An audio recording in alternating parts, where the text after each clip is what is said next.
मारामारी झाली असं बोलले झाली आणि विधान भवनातच हे सगळं घडलंय.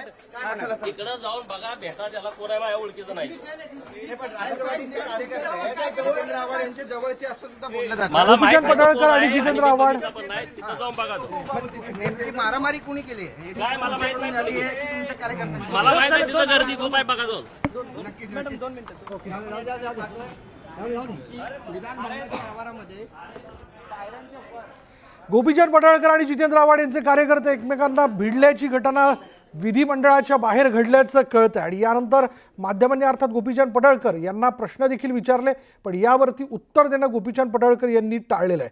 काल गोपीचंद पडळकर आणि जितेंद्र आव्हाड या दोघांमध्ये विधिमंडळाच्या बाहेरच त्यांच्या वाहनातून उतरल्यानंतर शाब्दिक चकमक झाल्याचं आपण पाहिलेलं होतं आणि आज ही घटना घडल्याचं आपण पाहतोय. अधिक तपशील आपण जाणून घेऊयात. आमचे प्रतिनिधी राहुल जोरी आपल्याबरोबर आहेत. राहुल, काय घडलं नेमकं? विशाल, गेल्या आठवड्याभरापासून जितेंद्र आव्हाड आणि गोपीचंद पडळकर या दोघांमध्येही शाब्दिक चकमकी या विधान भवन परिसरात अनेक वेळा पाहायला मिळाल्या होत्या. आज अखेर या शाब्दिक चकमकीचं रूपांतर जे आहे ते मारहाणीत उतरलंय. ज्या पद्धतीनं माहिती समोर मिळते त्यानुसार जितेंद्र आव्हाड यांचे समर्थक नितीन देशमुख यांना विधान भवन परिसरात अगदी पाऱ्यांवरच जोरदार मारहाण झाल्याचा प्रकार जो आहे तो पाहायला मिळाला. अद्याप यामध्ये नेमकं कोण कोणासमोर भिडलं हे देखील पाहावं लागेल. मात्र याच ठिकाणी आमदार गोपीचंद पडळकर हे देखील उपस्थित होते. त्यांना मात्र मारहाण झाली का हे देखील पाहावं लागेल. मात्र ज्या पद्धतीनं आपण बघितलं की विधान भवनाच्या अगदी परिसरात ज्या पद्धतीनं तुंबळ हाणामारी जी आहे ती पाहायला मिळाली. एकंदरीत बघितलं तर मागच्या आठवड्याभरापासून सुरू असणाऱ्या शाब्दिक चकमकीचं रूपांतर ज्या पद्धतीनं विधान भवनाच्या अगदी पाऱ्यांवर आपण बघतो की विधिमंडळात अनेक येताना पासेस जे आहेत ते देखील बघून तपासून दिले जातात. प्रत्येकाचीच कसून चौकशी केली जाते. मात्र ते देखील एवढ्या मोठ्या प्रमाणावर पासेस दिले गेले कसे आणि ज्यांनी मारहाण केली या पद्धतीनं काय घडले हे देखील पाहावं लागेल. विशाल, धन्यवाद राहुल या सगळ्या तपशिलाबद्दल. तर ही दृश्य आपण बघतोय. की तुमच्या कार्यकर्त्यांनी? मला माहित नाही, तिथं गर्दी खूप आहे, बघा जाऊन. नक्कीच विधान भवनाच्या आवारामध्ये पायऱ्यांच्या वर मारामारी झालेली आहे. विधान भवनाच्या आवारामध्ये काल गोपीचंद पडळकर आणि जितेंद्र आव्हाड यांच्या शाब्दिक चकमक झाली होती आणि त्यानंतर आज असं कळतंय की विधिमंडळाच्या बाहेरचा जो भाग आहे त्या आवारात गोपीचंद पडळकर आणि जितेंद्र आव्हाड यांचे कार्यकर्ते जोरदार भिडले. दोघांमध्ये हाणामारी झालेली आहे आणि यावरतीच गोपीचंद पडळकर यांना प्रश्न विचारण्याचा माध्यमांनी प्रयत्न केला. ज्यावेळेस ते पुन्हा एकदा विधिमंडळात येत होते त्यावेळी मात्र त्यांनी माध्यमांशी बोलणं टाळलेलं आहे. मला याबद्दल काही माहीत नाही, आपणच तिकडे जाऊन बघा, प्रचंड गर्दी आहे, असं उत्तर त्यांनी माध्यमांना देऊ केलेलं आहे.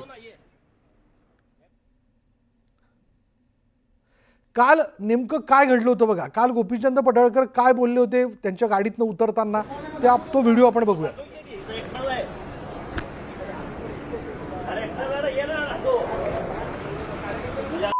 बघतो ना, ये एकटाच आहे ना मी, यासारखी अशी कुत्री घेऊन फिरत नाही. आणि त्यानंतर म्हणजे कालच्या या घटनेनंतर खरं तर असं साहजिकच वाटलं होतं की हा ठीक आहे, ते तिथपर्यंतच मर्यादित राहावं, पण ते काही तिथपर्यंत मर्यादित राहिलं नाही. आज ज्यावेळेस पुन्हा एकदा या दोन नेत्यांचे कार्यकर्ते समोरासमोर आले तेव्हा मात्र या दोन्ही नेत्यांच्या कार्यकर्त्यांमध्ये जोरदार हाणामारी झाल्याचं कळतंय. आणि ह्या सगळ्या गोष्टी ज्या आहेत त्या विधिमंडळाच्या बाहेरच्या परिसरात घडलेल्या आहेत. या घडामोडी तिथं घडलेल्या आहेत. त्यानंतर आता मोठी चर्चा होताना दिसते.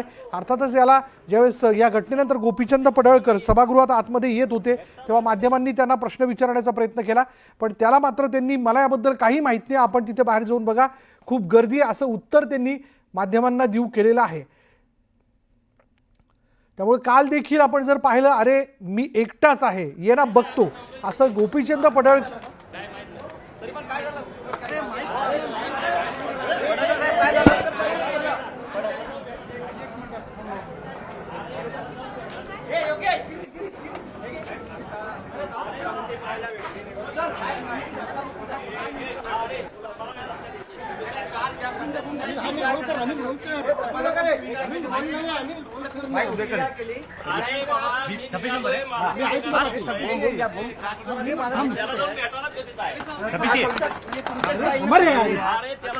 त्याला जाऊन भेटा बाबा, मला काय विषय माहिती. अरे बाबा मला काय माहित आहे, जाऊन भेटा ना.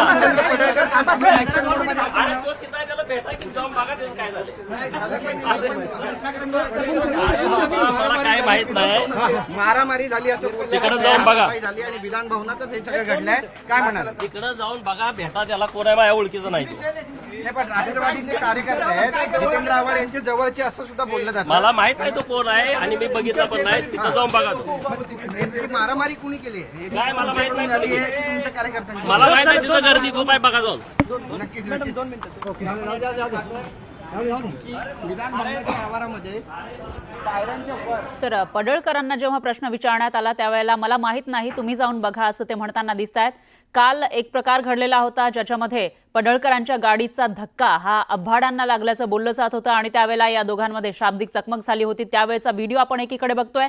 तर आज सुद्धा या ठिकाणी कार्यकर्त्यांमध्ये हाणामारी झाल्याची माहिती समोर येते आणि त्यानंतर पडळकरांना प्रश्न विचारण्यात आला. माध्यमांनी जेव्हा प्रश्न विचारला त्यावेळेला पडळकर मात्र आपल्याला माहित नाही असं म्हणतात. पडळकर आणि आव्हाडांचे कार्यकर्ते विधान भवन परिसरामध्ये भिडल्याची माहिती समोर आलेली आहे. फक्त भिडलेच नाही तर त्यांनी एकमेकांना हाणामारी केल्याची माहिती सुद्धा समोर येते.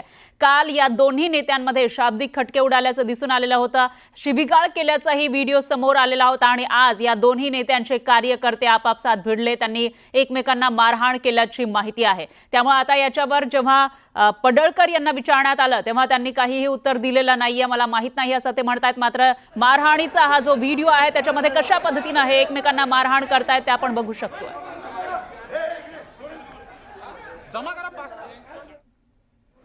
तर विधिमंडळ परिसरातली ही दृश्य या ठिकाणी पडळकर आणि आव्हाडांचे कार्यकर्ते एकमेकांना मारहाण करताना दिसत आहेत. एकमेकांची कॉलर पकडून मारहाण करताना दिसून येत आहेत. तर एकाच्या शर्टचे बटन सुद्धा तुटल्याचं आपण या दृश्यांच्या माध्यमातून बघू शकतोय. एक्सक्लुझिव्ह अशी ही दृश्य आहेत विधिमंडळ परिसरातली. सध्या अधिवेशन सुरू आहे, पावसाळी अधिवेशन सुरू आहे आणि हे अधिवेशन वादळी ठरतंय. सभागृहामध्ये चर्चा होतीये. मात्र त्याचबरोबर सभागृहाच्या बाहेर विधिमंडळ परिसरामध्ये अशा पद्धतीनं खटके उडाल्याचं आपण बघितलं होतं नेत्यांचे आणि त्यातच आता कार्यकर्ते भिडल्याचं दिसून येते. आणि याविषयी अधिक माहितीसाठी आपले प्रतिनिधी राहुल झोरी हे आपल्यासोबत जोडले गेलेले आहेत फोन लाईनवरून. राहुल, काय सांगाल?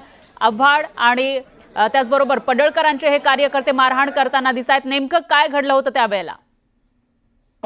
खरं तर आजचा जो प्रसंग आहे त्याला खूप पाठपुरावा जर बघितला एकंदरीत तर पार्श्वभूमी लक्षात घेतली तर मागच्या आठवड्याभरापासून जितेंद्र आव्हाड विरुद्ध गोपीचंद पडळकर यांच्या ज्या शाब्दिक चकमकी होत्या त्याचं आज अखेर आता मारहाणीत रूपांतर झालेलं आहे. आपण बघतोय की नितीन देशमुख या व्हिज्युअल्समध्ये दिसत आहेत जे की आव्हाडांचे कट्टर समर्थक म्हणून ओळखले जातात. राष्ट्रवादी पक्षात गेल्या अनेक वर्षांपासून ते काम करतात. तर दुसऱ्या बाजूला पडळकर यांचे काही कार्यकर्ते दिसत आहेत.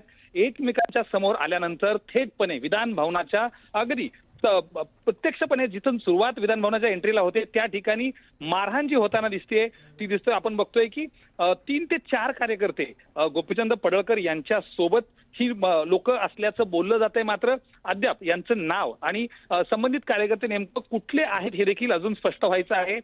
संबंधित सुरक्षा यंत्रणांनी अर्थात या सगळ्यांना ताब्यात घेतलेलं आहे. पण आपण बघतोय की ज्या पद्धतीनं हा गोंधळ पाहायला मिळाला एक थेटपणे सभागृहाच्या एंट्रीलाच अशा पद्धतीचा एक मारहाणीचा गोंधळ विधान भवन परिसर आपण वारंवार बोलतो की ज्या पद्धतीनं इथं प्रत्येकानं सभागृहाची गरिमा जी आहे ती मेंटेन करावी. मात्र आज अखेर थेटपणे विधिमंडळातील चौथऱ्यावरच हा हाणामारीचा बरोबर राहुल. आता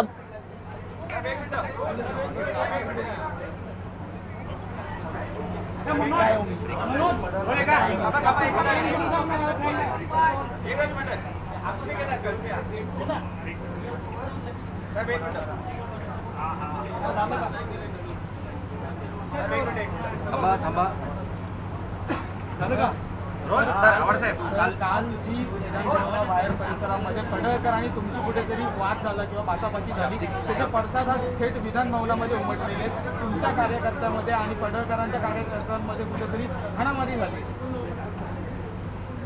हल्ला कोणी केला? हे बोला ना, हे बोला, जोरात बोला, परत जोरात बोला. हल्ला कोणी केला? बोला ना, बोला. पडळकरांच्या समर्थकांनी केलाय. कशाला प्रश्न विचारता आम्हाला? तुमच्यात बोलण्याची हिंमत नाही तर प्रश्न कशाला विचारता आम्हाला? सांगा कोणी केला? जोरात बोला. बस झालं, अख्ख्या महाराष्ट्राला समजलं कोणी हल्ला केला. आम्हाला याच्यापेक्षा जास्त काय पुरावा द्यायचे नाही. जर तुम्ही विधानसभेमध्ये गुंडांना प्रवेश देणार असाल आणि ते हल्ले करणार असतील तर आमचेच जीव सुरक्षित नाही आहेत. मी स्वतः ट्विट टाकलंय. मला आई बहिणीवरनं शिव्या दिल्या आहेत, तुला मारून टाकू, कुत्रा, डुक्कर, अजून काय काय लिहिलंय. काय चालू आहे काय विधानसभेत. भाषण करून बाहेर आलो आणि थोडासा मोकळी हवा खेळायला बाहेर गेलो होतो. हा मालाच मांडण्यासाठी आले होते हे सगळे. म्हणजे विधानसभेमध्ये विधिमंडळाच्या पायऱ्यांवर भवनामध्ये आमदार सुरक्षित नसतील तर कशाला राहायचं आमदार. काय गुन्हा आहे आमचा. कोणीतरी मवाल्यासारखा येतो आमच्या आई बहिणीवर शिव्या देतो, त्याला ऑफिशियल लँग्वेज म्हणून डिक्लेअर करा ना. अनपार्लमेंटरी वर्ड्स वापरले जातात, करून टाका पार्लमेंटरी वर्ड्स आहेत म्हणून.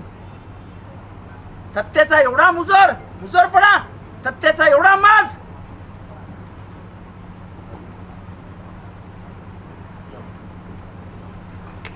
तर आव्हाडांची ही प्रतिक्रिया आलेली आहे. आव्हाड संतापल्याचं दिसून आलेलं आहे. जे शिवीगाळ केली जाते, आई बहिणीवरून शिवीगाळ केली जाते, त्या शब्दांना पार्लमेंटरी वर्ड करा, घोषित करा असं या ठिकाणी म्हटलेलं आहे आव्हाडांनी.